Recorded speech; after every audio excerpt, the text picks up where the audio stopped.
Ada yang menarik, dari hasil penelusuran media, terkait rubuhnya embung di Desa Saenama Kecamatan Rinhat.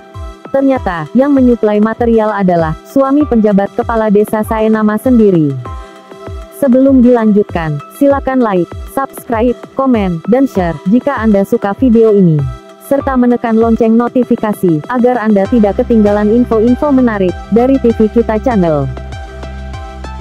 Saudara, diberitakan gardamalaka.com, bahwa berdasarkan fakta, diketahui proyek pembangunan embung kelompok tani Oebaki tahun 2020 tersebut, menelan anggaran sebesar Rp152 juta bersumber dari dana alokasi khusus atau DAK.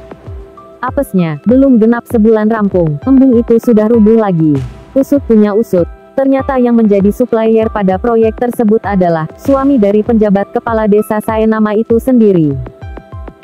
Dari data yang berhasil dihimpun, embung tersebut terlambat diselesaikan. Sesuai kalender kerja, seharusnya diselesaikan pada 22 Desember 2020. Pejabat pembuat komitmen, Ludo Asa, yang dihubungi pada Rabu 10 Maret 2021, membeberkan bahwa embung tersebut dibangun menggunakan pagu dana senilai Rp152 juta.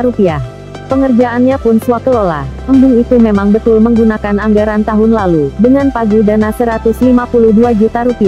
Kerja secara swakelola, oleh kelompok tani Oebaki, paparnya. Disinggung mengenai kualitas embung itu, Ludo Asa mengatakan, seharusnya tidak bermasalah, karena pihaknya sering lakukan monitoring. Ludo Asa memperkirakan, ada kemungkinan kesalahan pemasangan, sehingga menyebabkan air merembet. Mungkin saat pasang itu, ada kesalahan sedikit, makanya air merembet. Saya belum cek lagi di lokasi, katanya.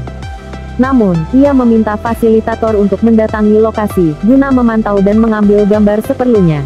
Saya sudah minta fasilitator untuk turun, cek ke lokasi. Tapi sesuai dengan gambar yang diambil itu, sepertinya air tabrak dari belakang, jelas PPK Ludo Asa. Lantaran dirinya masih berkegiatan di Kupang, ia belum bisa memastikan duduk masalah rubuhnya embung tersebut. Namun, dirinya telah meminta tim fasilitator pendamping teknis, dan seksi yang menangani embung itu, untuk mengambil data di lapangan. Sehingga ia bisa memberi penjelasan sejelas-jelasnya, kepada semua pihak yang menanyakan.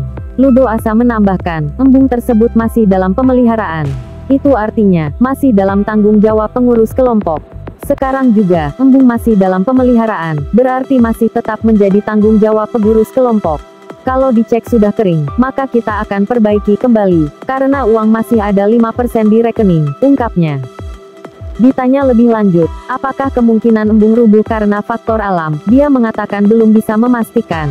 Saya belum pastikan, karena apakah itu kondisi embung rubuh, karena alam betul, atau bisa saja ada penyebab lainnya. Nanti baru kita lihat kembali, karena proses pengerjaan, ada fondasi dari dasar, dan untuk besi beton, tidak ada. Terpisah, Ketua Kelompok Tani Oebaki Paulus Nahaklak, meyakinkan, rubuhnya embung semata-mata karena faktor alam, bukan karena kualitas fisik bangunan. Rubuh itu, karena air dari atas deras. Makanya, tanah rubuh satu kali dengan bangunan sebelah secara utuh, bukan karena pengerjaan tidak kuat. Kalau tidak kuat, itu semua hancur, jelas Paulus.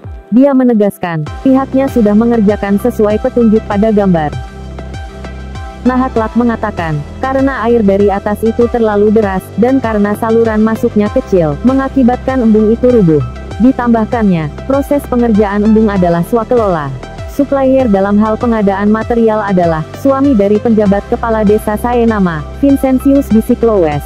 Dia juga mengatakan, pengerjaan embung tersebut selesai di awal bulan Februari. Untuk terlambat pengerjaan, itu dari kantor. Sebenarnya mulai kerja dari bulan Juli.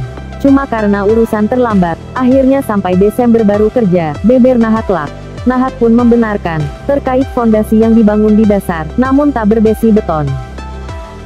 Demikian info dari TV Kita Channel. Tetap jaga kesehatan. Sampai jumpa. Salam.